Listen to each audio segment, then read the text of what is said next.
Señores, seguimos aquí en Mosel y tenemos una presencia muy especial con quien vamos a hablar de temas futbolísticos sumamente interesantes y que no solemos tocar con frecuencia en este espacio, así que seguramente será muy enriquecedor escuchar a Eduardo Covelo. Él es el responsable del departamento de metodología del Celta de Vigo y viene a capacitar a muchas personas interesadas, a muchos peruanos, en el tema del scouting.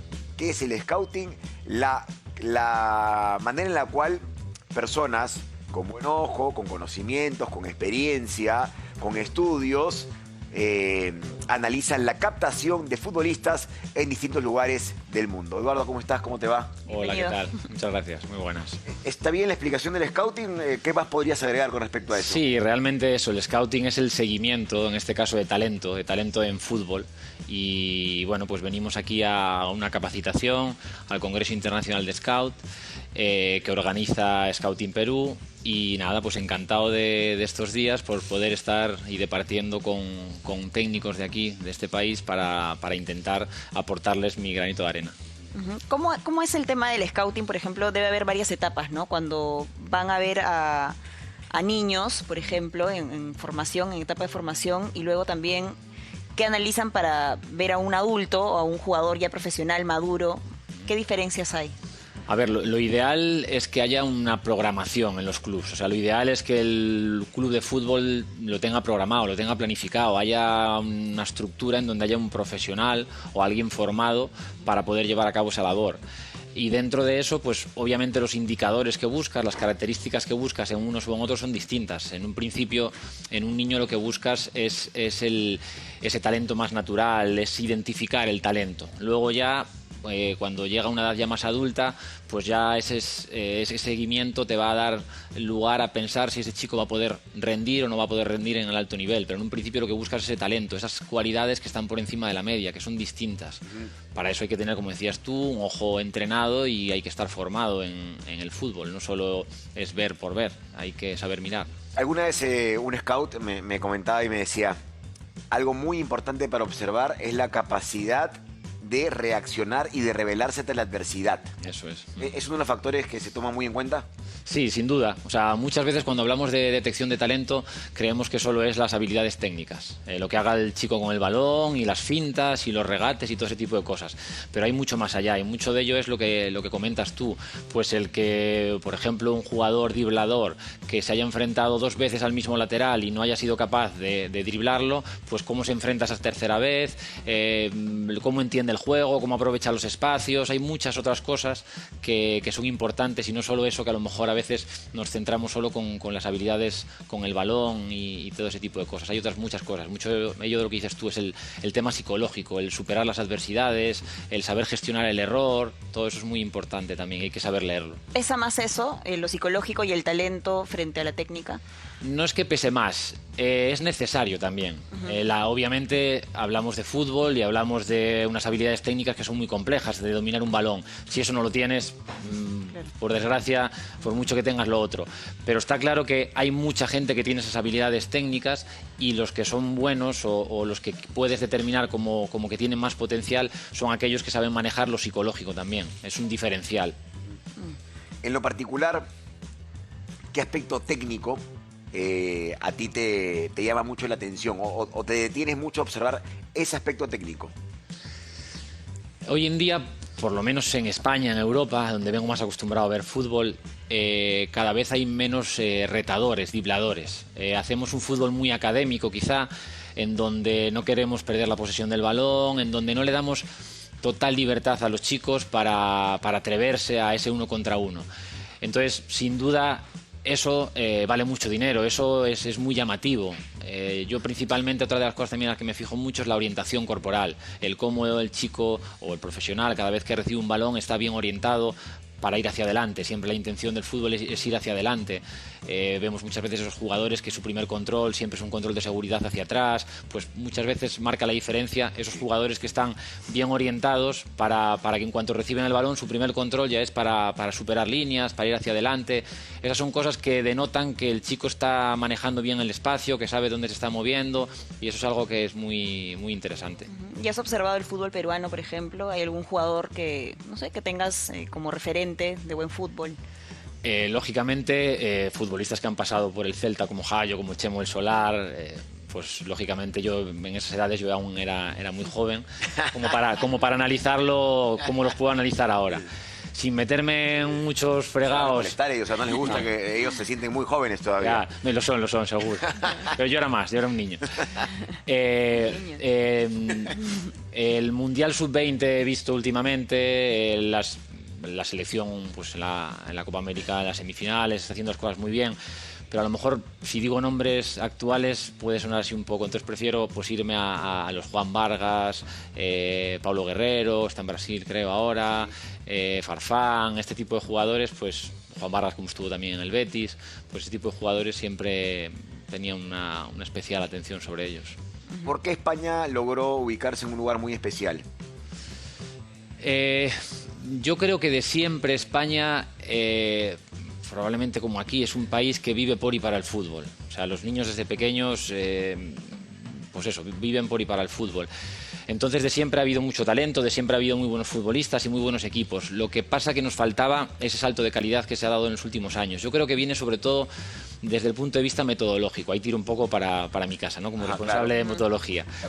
Pero sí creo que metodológicamente, ya no solo en el fútbol, sino se observa en deportes colectivos, el balonmano, el baloncesto, waterpolo, no sé, muchos deportes colectivos, la selección española, para ser el país que somos, los habitantes que tenemos, pues estamos por delante de potencias mundiales, y yo creo que un poco es en la comprensión del juego colectivo, un poco la teoría del entrenamiento y esa metodología de entrenamiento creo que ha sido lo que ha dado el salto a que en este caso en el fútbol del que estamos hablando, pues esa calidad técnica que siempre hubo y esos buenos futbolistas pues tengan ese diferencial para competir, pues o llegar a ser campeona del mundo o campeona de Europa o estar ahí como están en la actualidad. ¿Y cómo es el proceso de captación normalmente? No sé si todos los clubes de fútbol tengan scouts, ¿no? De repente solamente la formación de menores o las escuelas son las que empiezan a formar a los próximos jugadores. En España sí es muy habitual, es una figura que es habitual y que entiendo que debe ser habitual, y yo creo que capacitaciones como esta son muy buenas para el país, muy buenas para la liga, para la selección nacional incluso, porque al final identificas mucho, cuanto antes identifiques talento, pues puedes desarrollarlo. Muchas veces hay una fuga de talento muy grande porque nadie le ha visto, ese chico no lo mete en una buena estructura, no lo meten en un buen club, entonces un jugador que tenía un gran potencial, pues nunca llega a desarrollarlo. ¿Cómo se hace? Pues desde bien chiquitos, pues siguiendo a los niños, los hay pequeñitos que a lo mejor ahora no sacan resultados con sus habilidades, pero tener paciencia, seguir viéndolo para cuando desarrolle madurativamente, pues ver si ese chico realmente ese potencial lo sigue llevando. Es una función y un trabajo de tiempo, por eso digo de que lo ideal es que un club y que los clubes de fútbol tengan una estructura, que confíen en eso y que a lo mejor haya años que estés viendo partidos y partidos y partidos, y hay generaciones en donde a lo mejor no encuentras talento, pero de repente hay otros en donde de repente encuentras o esos chicos que no lo parecían, pues de repente aparece, o sea, ese seguimiento longitudinal de la carrera de los chicos. Para eso pues hay que dedicar horas, hay que tener una planificación, hay que seguir un método. Y por eso es la apuesta en Europa por esas estructuras. ¿Quién sería un scout exitoso? ¿Quien logra descubrir a Neymar? ¿Quien logra descubrir a Messi? ¿O eso es muy fácil? Yo creo que eso es muy fácil. Eso mi madre, que de fútbol sabe lo justo, los ve y dice, estos son muy buenos. Claro. Yo creo que el scout exitoso es aquel que en el menor tiempo posible o con los menos partidos posibles es capaz de conocer cuanto antes las características de un chico o de un profesional, que no necesita verlo mucho, alguien que esté apasionado, que esté concentrado, que sea disciplinado, pero sobre todo eso, que yo creo que el diferencial es que en el menor tiempo posible sea capaz de determinar si un jugador vale o no vale. A lo mejor son pequeñas cosas, pues eso, como lo que hablaba antes de los perfiles, del que siempre vaya hacia adelante, de determinadas cosas, de cómo hay que entender, cuanto más te formes y más entiendas el deporte, está claro que eres capaz de ver más cosas. Si no, a lo mejor solo te quedas en las cualidades técnicas del jugador. Pero si tú estás formado en el fútbol y entiendes bien el fútbol, los momentos del fútbol, los espacios que se dan en el fútbol, pues eres capaz de observar cómo ese jugador, si los está aprovechando, si no los está aprovechando. Muchas veces esos futbolistas lo hace de una manera natural, totalmente inconsciente, pero alguien que está fuera es capaz de verlo, lo bien que utiliza esos espacios o lo bien que utiliza ese talento que tiene, y a lo mejor a otros les cuesta más. Por eso yo creo que la disciplina, la pasión, la formación en el fútbol y sobre todo eso, el ser capaz de, en el menor tiempo posible, de determinar si ese jugador es talento o no. ¿Y cómo desarrollas ese ojo capaz de ver ese tipo de cosas más allá de la teoría que puedas aprender o más allá de lo que puedas conocer del fútbol? Aparte de formación y capacitaciones, pues sobre todo es la experiencia, es las horas de vuelo, es... Tú eres joven todavía, así que... No, sí, pero ya son muchos años, no lo digo solo por mí, lo digo... Al final son muchos años, también rodearte, en tus inicios, rodearte de gente con experiencia que te vaya ayudando. Si tú de una manera autodidacta te formas, pues podrás llegar lejos, pero si ya desde pequeño has ido sintiendo inputs y feedbacks de otra gente con experiencia, pues seguro que va a hacer que tu proceso de formación sea más rápido. Entonces, saber rodearte de gente que lea bien los partidos, que te pueda dar buenos consejos y dedicarle horas, experiencia. ¿Y cómo empezaste tú? Pues porque de pequeño no era tan bueno como para vivir profesionalmente el fútbol.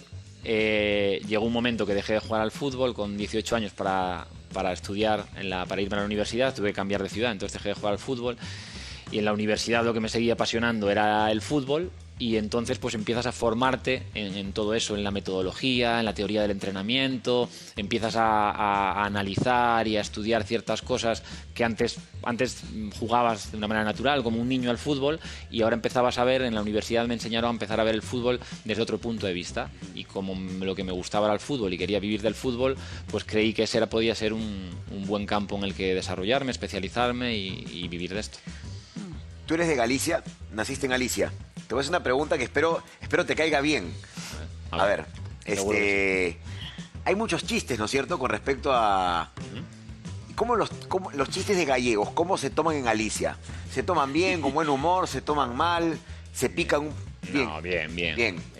No es que tengamos un sentido del humor grandísimo, pero bien. De hecho, lo de los gallegos, que hay muchos emigrantes gallegos, que a todo español de fuera se le llama gallegos. O sea, es algo que hasta nos enorgullece, y porque, no sé, nos tienen como referencia dentro de España, pues a los gallegos siempre... hay algo que siempre dicen, ¿no?, que es bueno que hablen de ti para bien o para mal. El marketing es bueno. Está claro. No importa que hablen, pero que hablen. Eso es, para que hablen bien o hablen mal, pero que hablen de ti. ¿Hay argumentos y hay justificación para que esos chistes tengan algo que ver con la realidad? Hay de todo. Hay algunos que sí y otros no tanto. Pero siempre los chistes esconden algo de cierto. Sí, algo trae, algo. seguro. Eduardo, ha sido un placer. Muchas gracias por venir. El placer ha sido mío. Muy interesante. Gracias. Si otro día sería espectacular con un cafecito aquí, conversar horas de fútbol. Sí. Sería genial, a ver si otro día tenemos la oportunidad de Muy seguir bien, hablando. lo queráis. Hay que pasarle el video del partido entre el ángulo y los medallistas. Hemos jugado hace un par de días un partido interesante, a ver si a alguien puedes descubrir, ¿no? De repente puede rescatar. Ajá. Yo creo que eso sería jugador. una hoja negra en su tremendo historial, ¿no? Si es que presenta un informe de ese partido, no creo que te sume en tu carrera. Gracias, Todollín. Te agradecemos por venir y que te vaya muy bien. Muy bien, muchas gracias a vosotros. Ha estado aquí Eduardo Covelo, responsable del área de metodología del Celta de Vigo, y que además va a dirigir un congreso para scouts, congreso internacional para scouts aquí en el Perú. Pausa y seguimos con más.